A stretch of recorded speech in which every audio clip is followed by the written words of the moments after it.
Hindi na muna ilalathala simula bukas ang comic strip na Pugad Baboy sa Philippine Daily Inquirer. Sa isyu kasi nitong Martes, pinatutsadahan ang mga Kristiyano, partikular ang St. Scholastica's College, sa pagiging ipokrito umano nito pagdating sa homoseksualidad. Nagsorry na ang writer-artist na si Paul Medina Jr. sa mga nasaktan. Saksi si Susan Enriquez. Usap-usapan ngayon sa internet ang comic strip na ito ng sikat na Pugad Baboy na inilathala sa Philippine Daily Inquirer nitong Martes. Binanggit dito na isang karakter ang pagiging ipokrito umano ng mga Kristiyano.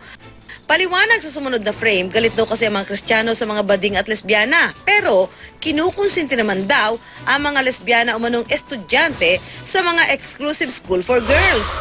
Sa huling frame, binanggit ang kilalang all-girls school na St. Scholastica's College kung saan lahat daw ng magaganda ay may girlfriend.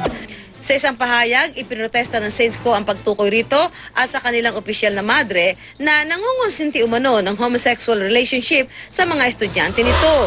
Gusto raw makaharap ng pamunuan ng Saints Co si Paul Medina Jr. na sumulat at gumuhit ng comic strip, gayon din ang opisyal na Inquirer na in charge sa comic section. Kung wala raw pasabi ang Inquirer kaugnay nito ngayong linggo, magsasampa raw ang pamunuan ng kolehiyo ng reklamo. Sa statement ng kanilang publisher, humingi na ng paumanhin ng Philippine Daily Inquirer saan nila'y offensive na comic strip. Iniimbestigahan na raw ito ng kanilang reader's advocate.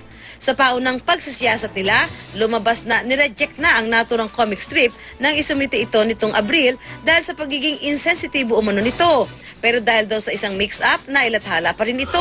Habang patuloy ang investigasyon, hindi muna lalabas simula bukas ang Pugad Baboy sa Inquirer kung saan 25 taon na itong inilalathala bilang satir ng politika at pamumuhay sa Pilipinas.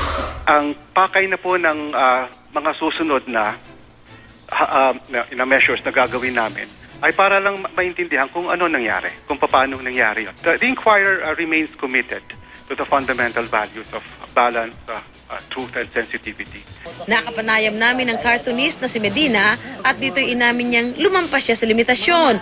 Humingi rin siya ng dispensa sa mga nasaktan. Medyo mapait talaga yung punchline na lumabas at naka-offend talaga ako ng, "Ma'am, sorry, ma'am, Sister Margo."